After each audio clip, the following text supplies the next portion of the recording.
The Borealis Keystone is not your run-of-the-mill fat tire e-bike. Many of the other bikes on the market are actually hybrid bikes trying to cater to paved riding while offering off-road functionality. This one, however, has true mountain bike qualities to it that make it a purposeful off-roader you could ride year-round. So, is this the right adventure bike for you? Let's find out in today's review.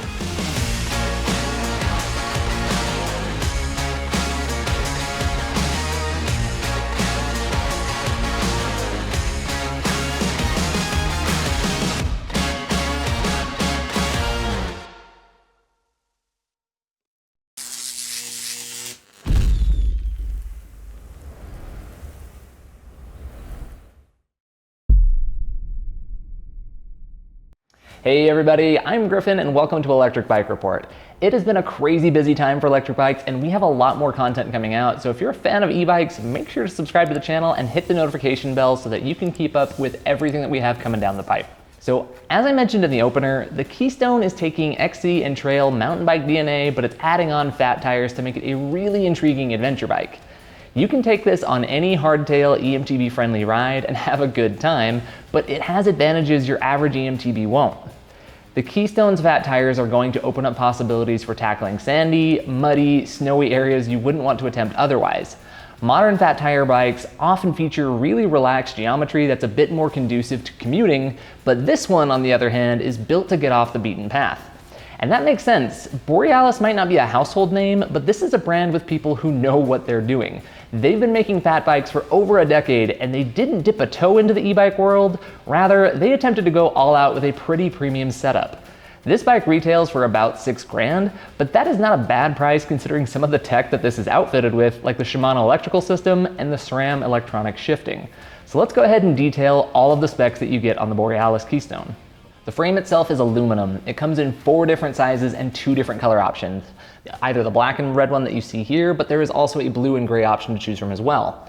Our test bike is large, so keep that in mind as we talk about sizing dimensions. Oh, it also weighs around 55 to 60 pounds, depending on the size and which wheels and tires you choose. That might sound like a lot at first, but we routinely see fat bikes between 70 and 90 pounds, so it's actually pretty light. Now, as for the GO on our test bike, we have a head tube angle of 69 degrees while the seat tube angle is 73 degrees.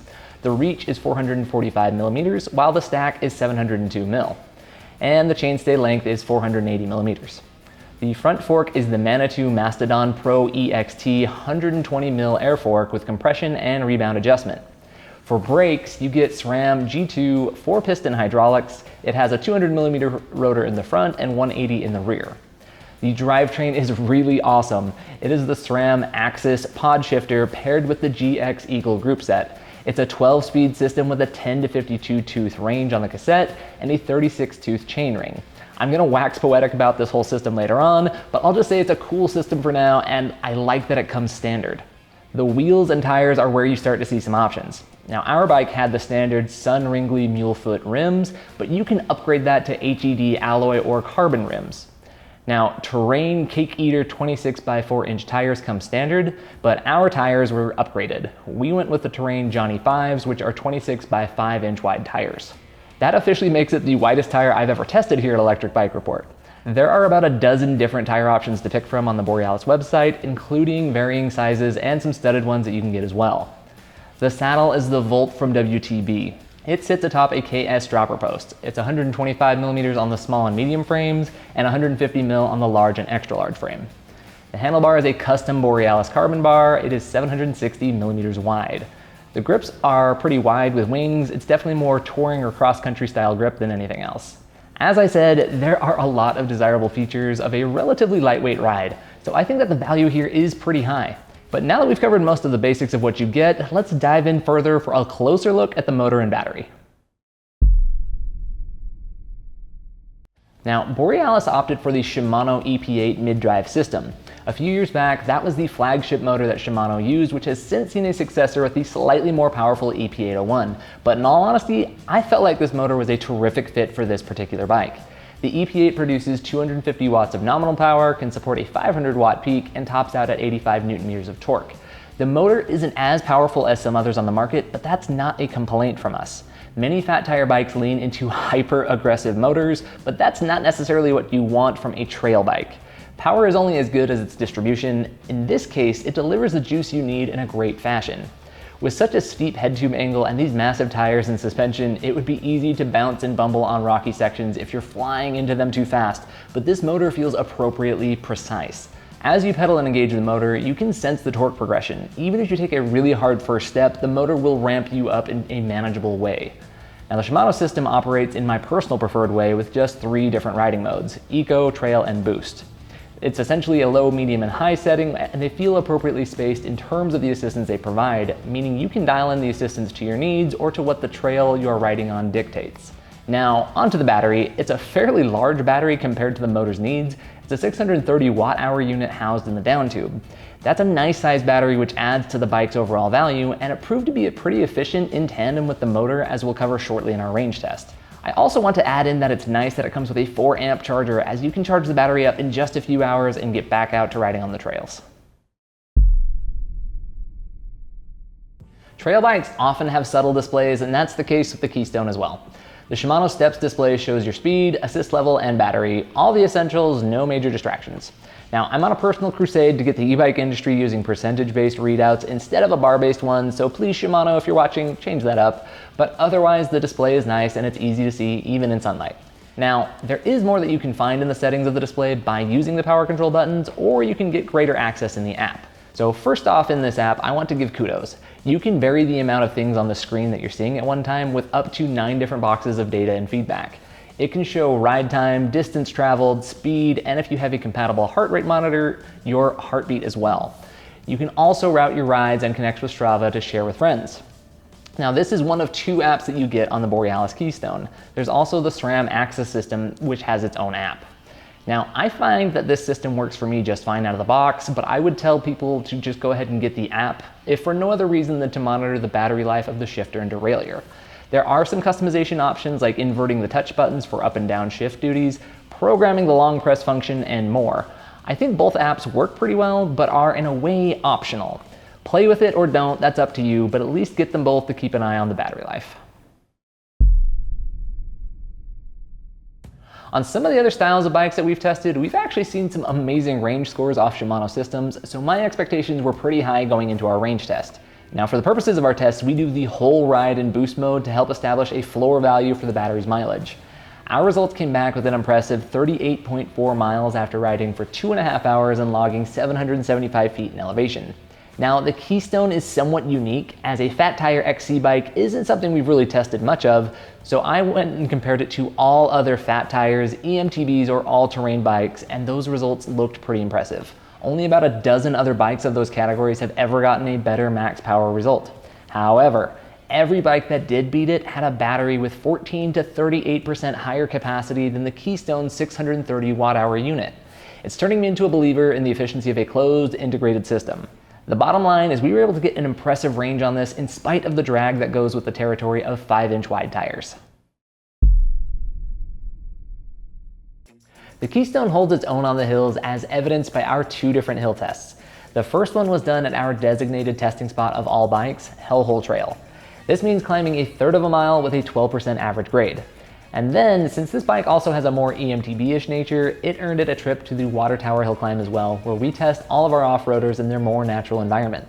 This is a longer climb at just under a mile long, and it has a 5.5% grade. I'll let our dedicated hill tester, Justin, show you how it did. All right, we are out on Hellhole with a really exciting one. It's the Borealis Keystone fat tire EMTB.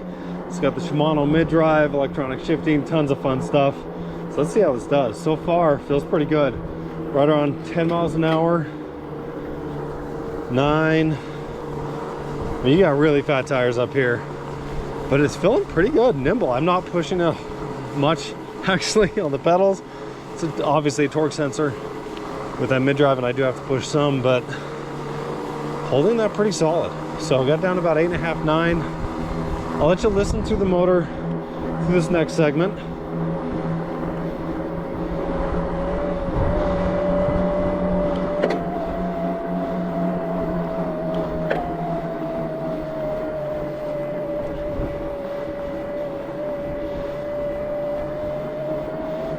So yeah, did great there. You hear the motor pick up a little bit as I increase the cadence, but it's on the lower end for sure. I actually hear these fat tires almost as much as the motor, but there's a hum to it. But overall pretty good. Feels nice and smooth. Definitely has enough power to power you up here without you putting too much water on the pedals yourself. So let's go to the tape and see how this did. All right, we are out on the Borealis Keystone doing the water tower climb, and it's got the Shimano EP801 motor. I am in boost, and we're going to see how this does. I mean, these are 4-inch fatties. I'm expecting it to slow it down a bit. Kind of right out of the gate though, it feels pretty good. I will say this road, this double track that I take it up, super washed out. We've had some pretty big August thunderstorms lately, so the 4-inch fat tires are kind of nice on it. Yeah, let me ride it for a minute up this hill, and I'll come back with some commentary on what I think.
So it's pretty windy up here, so I apologize about that. Like I will say, I definitely feel the 4-inch fat tires are not as fast as it would be if they were, 2.4s. But the motor's definitely powerful enough for it. It's very quiet, smooth engagement. Like most motors, I feel like I've got to keep a good cadence on it as I climb, but with the SRAM axis, I mean, that's super easy to shift and just keep that good cadence. But I'm going about 14 miles an hour through here. That was a good 10, 11 miles an hour through a lot of that climb, so I think it's gonna be pretty good. And possibly better than I expected. Like, it just feels more natural climbing than I would expect. I just have a feeling that this would do well, even climbing sand, snow. It would just be a ton of fun. So yeah, I'd let you listen. I mean, you've listened to the motor. Don't know if you can hear it over the wind, but it's good engagement, good power. I think the most important part for me is it just feels natural, it feels good. So we'll go to the tape and see how it did. So at Hellhole, the Keystone posted a time right around our current average of all the bikes we've tested there. It ascended the hill in 1 minute and 32 seconds. The current average time for bikes stands at 1 minute and 29 seconds. Now, nothing wrong with hitting the average for a bike that has the widest tires at 5 inches that we have ever tested. On the water tower climb, it made it to the top in 4 minutes and 7 seconds. Now that is the slowest time we've logged so far, but most of the bikes we test at this location are closer to 3 minutes and 45 seconds. But bear in mind, we only started the water tower test this year, so the sample size is still small compared to the nearly 200 bikes Justin has done at Hellhole over the years. But really, the water tower result was not unexpected in the least. The tires on this are nearly twice as wide as everything else we've taken out there. Our biggest takeaway on this test was that the motor is capable, but the specialty is in the power delivery more than the raw power. I mentioned this before, but it's worth restating. Power is only as good as its delivery, and while you won't fly to the top of hills without some rider input, don't mistake that for this not being a really good and capable motor. You'll see more of it in action in the ride quality section to come, but overall, I think the EP8 motor did really good and it should hold up well for the long run. All right, so we've got something a little different for the ride quality today. We are on the Borealis Keystone fat tire hardtail. Definitely one of those just different type of e-bike, right? It's got the Shimano EP801 motor with 85 newton meters of torque. And I think there's definitely a crowd of people that have been asking for something like this. So it's not your traditional trail bike where you're gonna go rip around some tight, twisty single track, but you could. It's got these big old 5-inch tires. At any rate, so we decided for this ride quality section of our review to take it up here to our local off-roading area, Sand Hollow. We get a lot of side-by-sides and Jeeps, rock crawlers, buggies. Come up here and play around in the dirt and the rocks, and it's a ton of fun. So I've actually taken some of the other e-mountain bikes up here, full suspension, and getting through the sand sometimes can be a little bit of a struggle, but I do think this is one of my favorite areas to take an e-bike, because there's some really fun technical riding up here that would be fun on any bike, e-bike or not. But for the most part, the juice isn't worth the squeeze as far as pedaling or walking through the sand to get to some of these fun spots. But this seems like almost like an ideal area for this type of bike. Even with a regular e-bike, some of the sand up here is just too much. Not very fun, so you can kind of limit you to certain areas. So I'm interested to see how this fat tire does on some of the really sandy sections. I've pedaled up a little bit through some sand, and it's been pretty good. It does pretty good on traction in the rocks, like right here. I mean, that's, man, it feels like you're on a monster truck. As far as two wheels go, pretty good.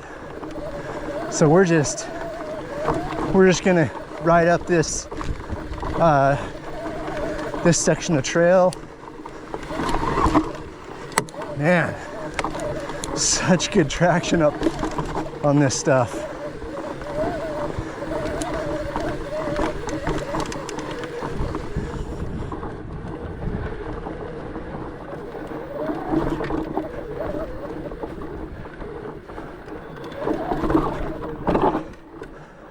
That's cool.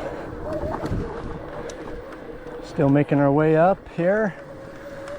Just wanted to take this into some a little bit more rougher sand, see how these tires do. And the motor for that matter. It's actually, I think, a pretty nice advantage to have this bike set up as a hardtail versus a full suspension, and you can really just feel the power transfer without having any bog down or any of the power being soaked up by the rear suspension. But of course, with that, you have the trade-off of being a little more bouncy. Actually, a lot more bouncy.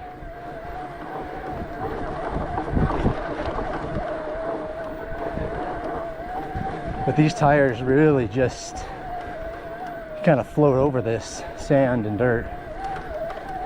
It's pretty fun.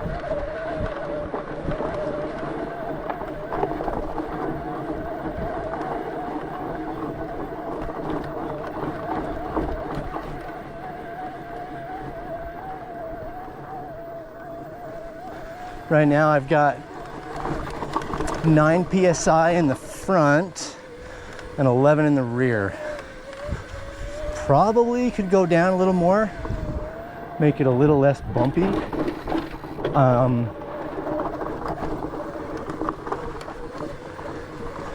It definitely, you're probably not going to have to worry about, you know, the pinch flat situations like you would on your regular mountain bike, mainly because you're probably, most of your pinch flats come when you're flying down. At least for me, I usually get pinch flats if my pressure's too low and I'm flying down a trail and just catch something wrong on the edge, or, you know, this bike, you're probably not flying downhill too much. At least not enough that you're really going to be worried about pinch flats.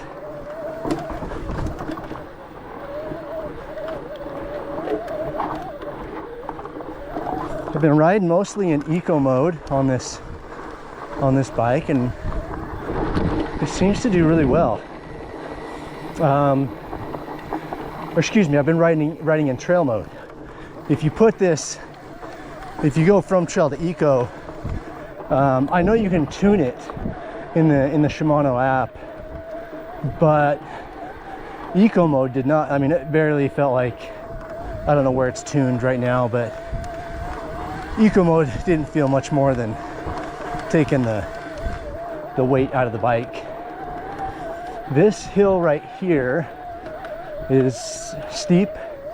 Probably doesn't look that way on the video, but it's pretty steep and sandy. It is a struggle to get up that on a mountain bike. Like, without a motor, that's a sand climb that you walk up.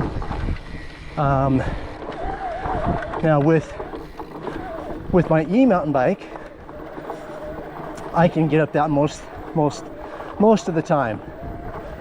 Now, with what I just did on this bike, it climbed up it effortlessly, and that's in trail mode. I didn't even put it in boost.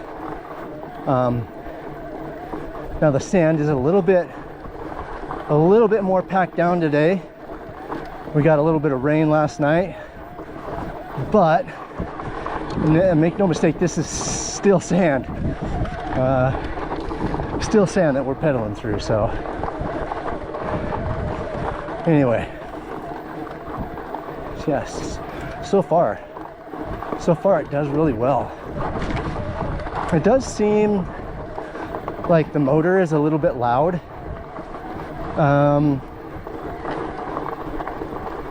You know, it's just the EP801.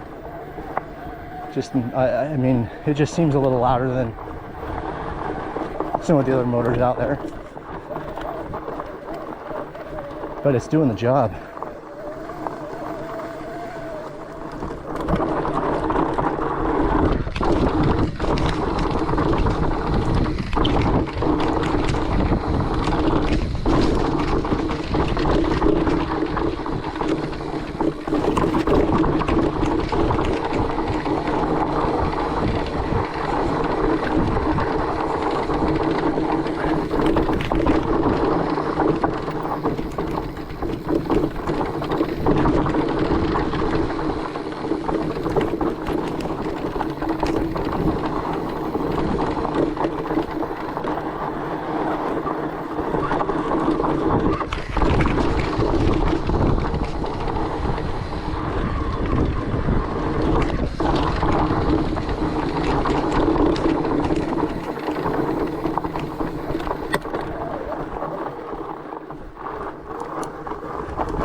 So normally when I ride out here, there's like some drops and some really steep rock rolls and some pretty technical climbs that I'll usually take a fun line through, or you know, try and experiment with. I don't know that I'd want to do a lot of those things on this bike as a hardtail. For one, because you kind of get bounced around.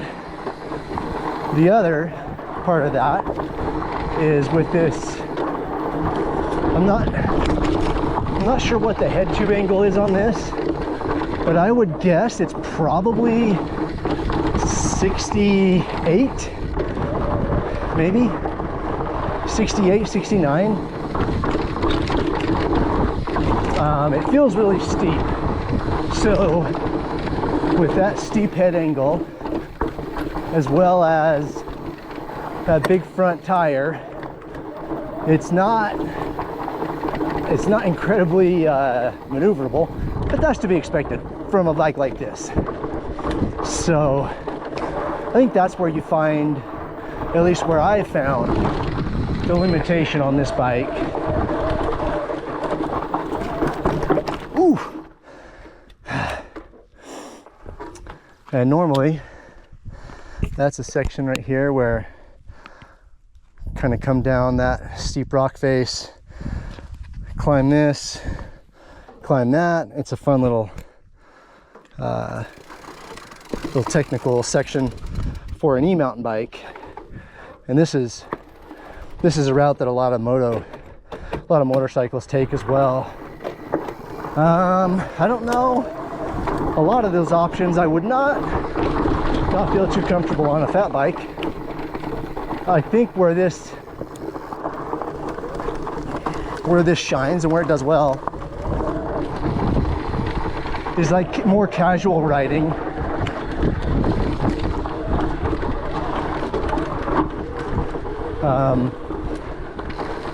That, you know, casual riding, and I think with the right rider, you could probably do some fun stuff. And I think once you kind of get used to what this bike is, it can be really fun, really versatile.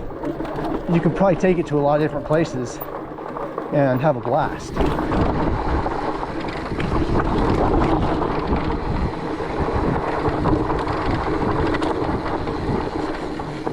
It definitely seems like it's set up more to be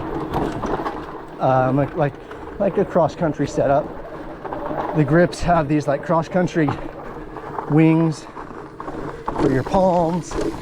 Personally, I find those really difficult to hold on to. They're really comfortable, but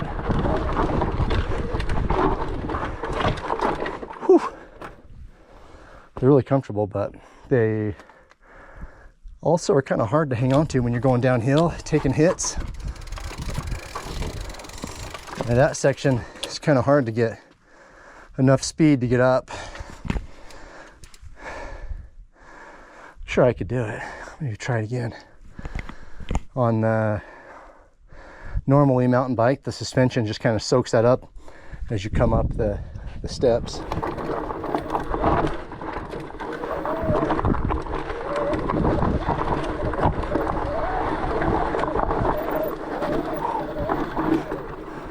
Ew. Man, kind of hard to control up that.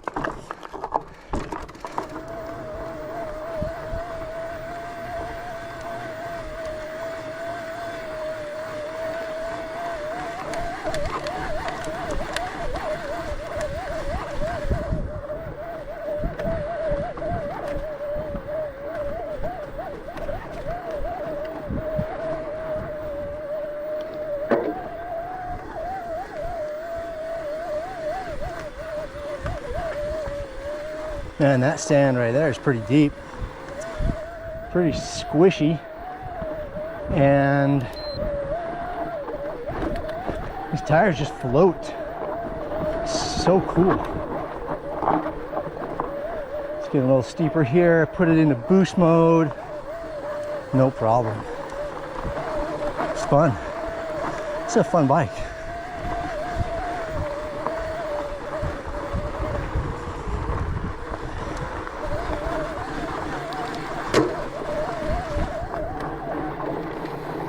I'm gonna ride across this ridge to a pretty big sand hill over here that I think I've only been able to make it up this sand hill once on my e-mountain bike. Curious to see how this thing does. Man,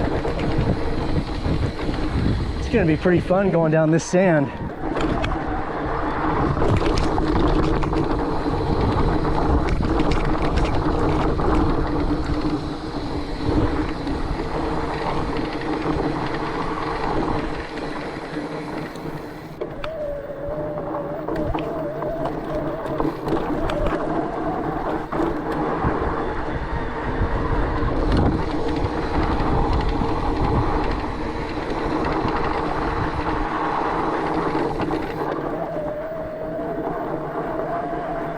Man, if I were gonna get a fat bike, tell you what, this is the one.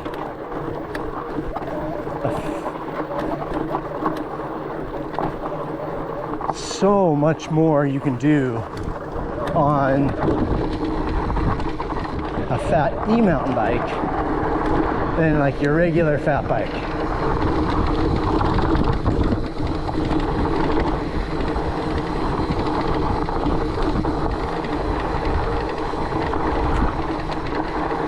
I think this terrain up here, this OHV terrain is perfect for this type of bike. You know, gravel riding with your occasional off-road obstacles are really where this bike shines. You know, the nice thing also with a hardtail like this is that you still get that those tires almost act like some of your suspension.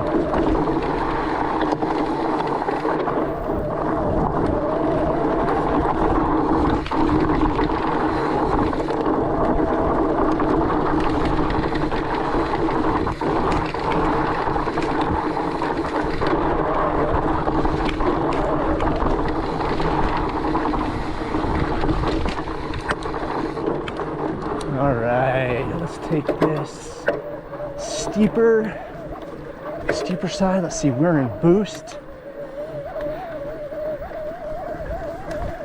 You can see there's been a Jeep and a side-by-side up here already since the rain kind of loosened up that sand. And man, if you were on a bike with 2.3s, 2.4s, yeah, that's a slog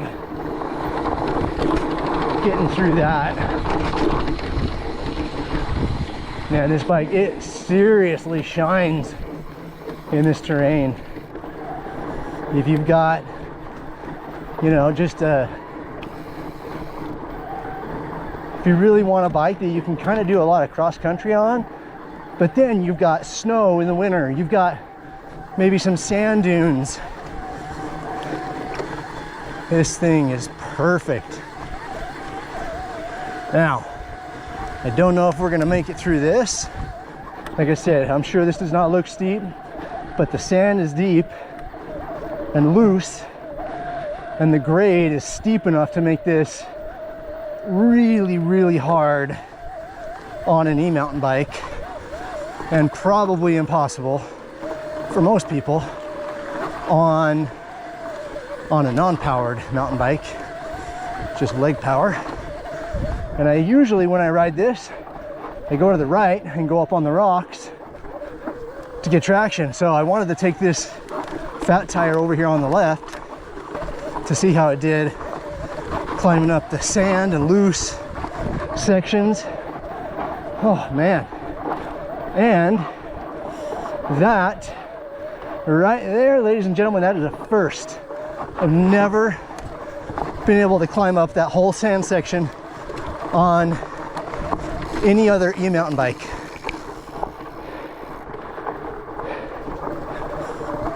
Wow, that's cool.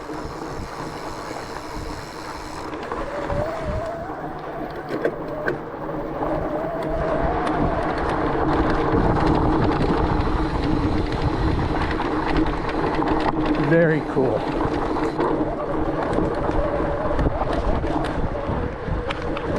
This bike makes me want to go try some new stuff. Try and explore some areas up here on Sand Hollow that you would normally just take out, you know, a dirt bike or side by side, a Jeep, where it's just full of sand. You don't, when you hit the sand at higher speeds, it doesn't get wobbly, it doesn't sink down and slow down. It just, those big 5-inch tires just grip and float. That is awesome.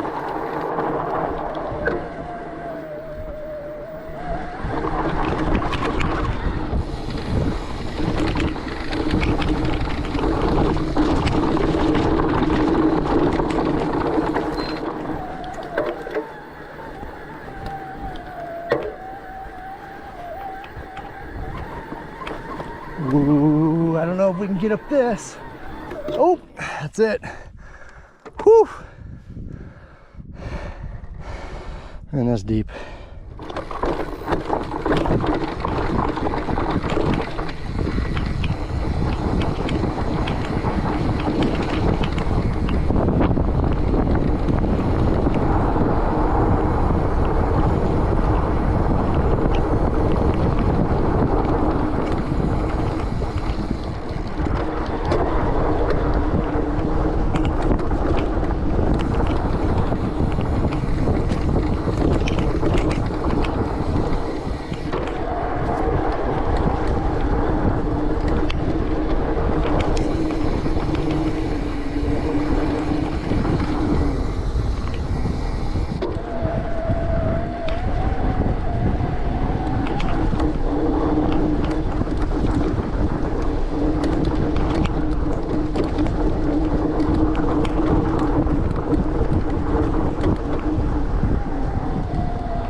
Man, if you have some terrain that like this that you're not gonna take your mountain bike on, and you still want to go ride, whether it's like snow or sand like this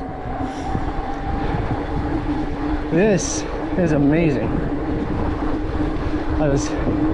As we were coming down there, I glanced down at the screen. I think I saw we were going like 25 or 26 on deep sand, like just kind of floating over it. It almost seriously just feels like you're skiing. So fun. Totally different type of riding, different type of terrain.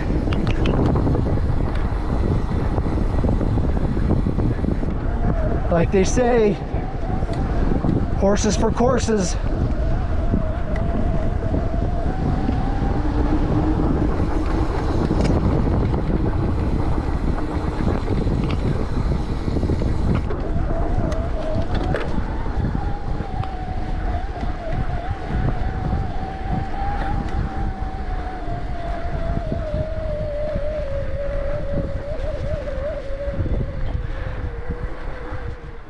All right, you guys, I just wanted to kind of give you guys an idea how this pedals with the motor off. And I'm going flat to slightly downhill, and you know, if you're not climbing anything, it actually rolls and pedals really nice. Again, that hard tail aspect, and having the ability to have these fat tires kind of just keep you up on top of this sand totally makes it doable. Man, if you want to work out, get out on the sand on your fat bike, turn the motor off. Whoo-wee!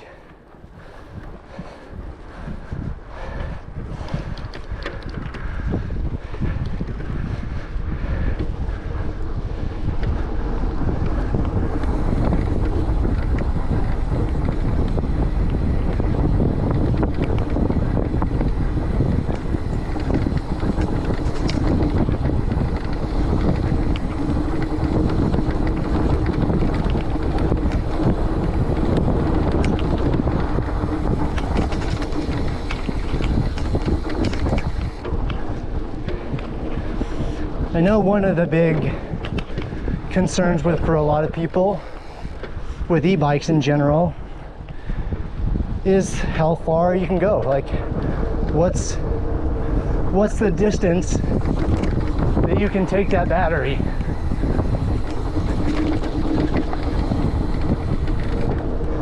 And I feel like this particular e-bike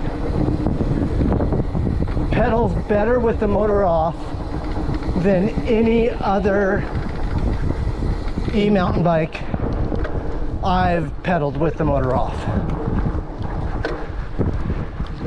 Sorry, it's kind of hard to put good sentences together. That probably sounded weird, but still got the motor off. Again, there's some slight downhill, slightly either downhill or flat.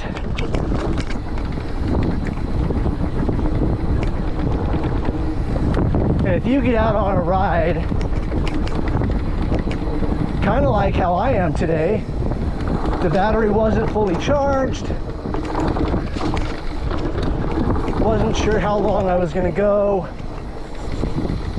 but then once I got out here, I wanted to try and explore some more areas. You can totally turn the motor off, and this bike just I don't know what it is, it does not feel that heavy.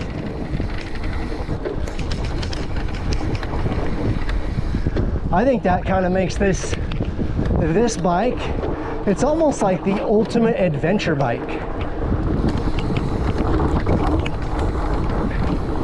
You're not going to go smashing gnarly downhills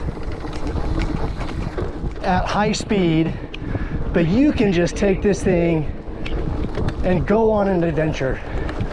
Go up some random gravel road, see where it goes. if you get into a spot where you're like, hey, I've used more battery than I thought I would, well, guess what? Not that big of a chore to go ahead and pedal it on out with the motor off.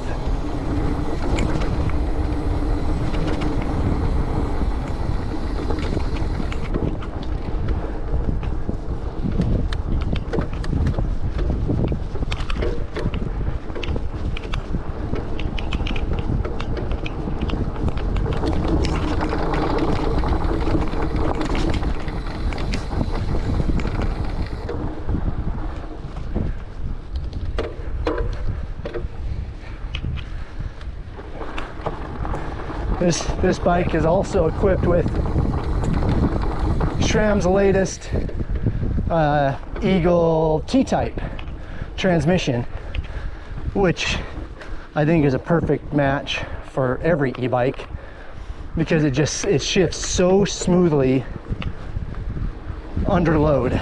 So again, with that 12-speed transmission, gear range, and these big tires being able to float over the top of stuff, it pedals really, really well. Like I pedaling up that right there. We're kind of back flat again, but that was an uphill section behind me. And we're in 4th gear in deep sand. That is with the motor off.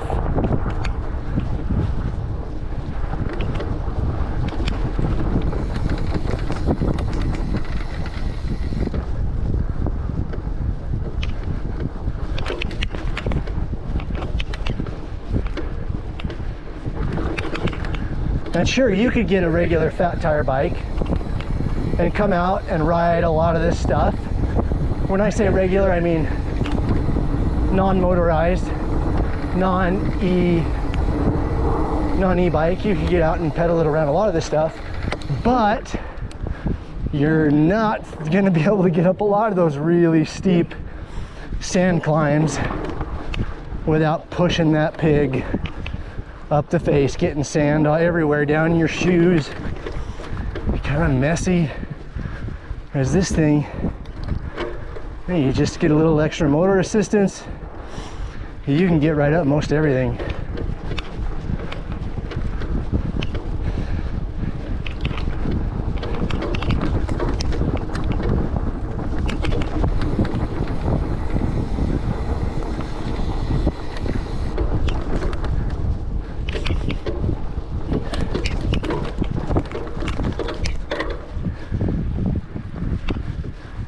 If you're ever out in southern Utah with a side-by-side or a dirt bike or a Jeep, and you come out here to Sand Hollow, this little section I've been going down for the last 5-10 minutes is called bobsled. And it's fun on this fat bike, but let me tell you, hop in a side-by-side or on a dirt bike, a Jeep, and that thing is an absolute riot. Just got to be careful out here that you're not riding without a flag on a motorized vehicle. You'll get ticketed, but probably more importantly, you'll have a lot higher likelihood of getting in an accident, slamming into somebody coming around one of those corners, going mock chicken with a big smile on your face until you see somebody right in front of you doing the same thing, going the other direction. Oh boy. Okay. I tell you, this bike surprised me. It really did. All right.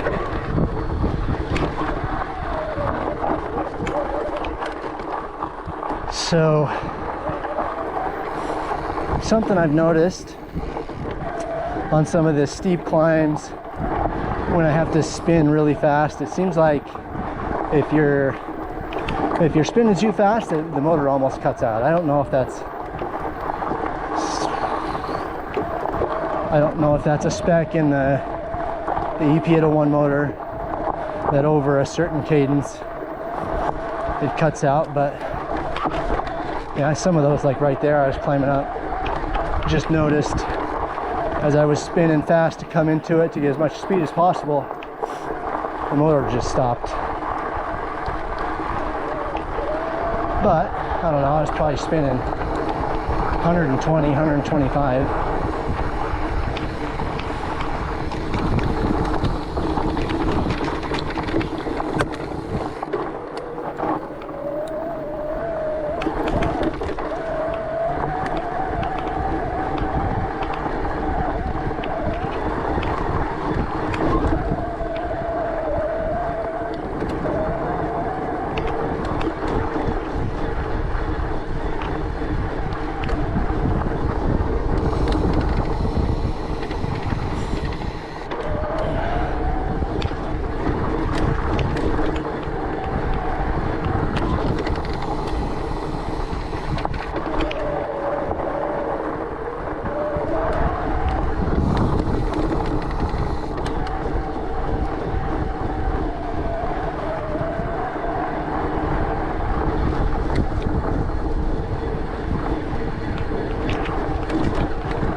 Okay, you got to hear Bryce's thoughts when testing out the Keystone, so let me just give you some bottom line takeaways. A bike like this will succeed where others can't, but of course the inverse is true, and it'll struggle where others might be the better tool for the job. Now, sand, snow, mud, if these are things you frequent, then this is the type of bike you'll want to take a look at. Big old tires will help you float rather than sink across those obstacles. And it's just surprisingly nimble for its size. It's relative, but it felt like it moved around much more easily than we expected, and even moved just fine without a lot of motor help. Now for me, I thought this was just a really unique experience. The tires were so large it felt like I was rock crawling in a Jeep sometimes. It was just a blast to ride. I thought all the parts Borealis chose came together well. The fork was nice, the brakes worked really effectively, and the shifting is one of my favorites. I've said this before and I'll say it again, I don't think electronic shifting is actually necessary, but it's undeniably nice. You can largely shift with abandon and it won't mash up your drivetrain. It's responsive and it works well. It has some downsides too. It is another battery to make sure is charged, although you'll likely go weeks or even months at a time without worrying about that. Also, some longtime cyclists have said they don't dig the pod buttons and kind of struggle to adjust, so keep that in mind if this will be a new experience versus shifting a lever. In terms of the quality, this bike was clearly made by people who get fat bikes. I really only found one glaring issue with the Keystone, and it actually has nothing to do with the bike itself. Something like this could easily be an overlanding or camping rig, and it has places for mounting gear, but the online store was lacking accessories. Borealis does partner with dealers, and they might have compatible accessories on hand if you found this in a local shop, but it would be nice for those who shop online to see those accessories for the Keystone as something that they can add at checkout, so maybe that's something Borealis could include in the future. In my opinion, way too many fat tire e-bikes are marketed as mountain bikes, but the Borealis Keystone actually lives up to that moniker as a great trail or XC ride. This bike was spec'd to the nines with great components while having a relatively lightweight frame and comfortable, practical geometry to fit its billing. The Shimano EP8 motor felt like a fantastic choice for this ride, and it holds its own on climbs while yielding really efficient battery usage for great range. I think it's a great option for extending the riding season for single track or enabling overlanding adventures through snow, sand, mud, and anything else Mother Nature can throw your way. It is a beast that can handle any terrain nearly any time of year. But I'm curious what you think. What are your thoughts on the Borealis Keystone, or what lingering questions do you still have about it? Let us know in the comments below. And you can support us by checking out the pricing link and the written review in the video description. I can't tell you how far that goes to help us test out more bikes. In the meantime, I'm Griffin with Electric Bike Report, and I'll see you on the next review.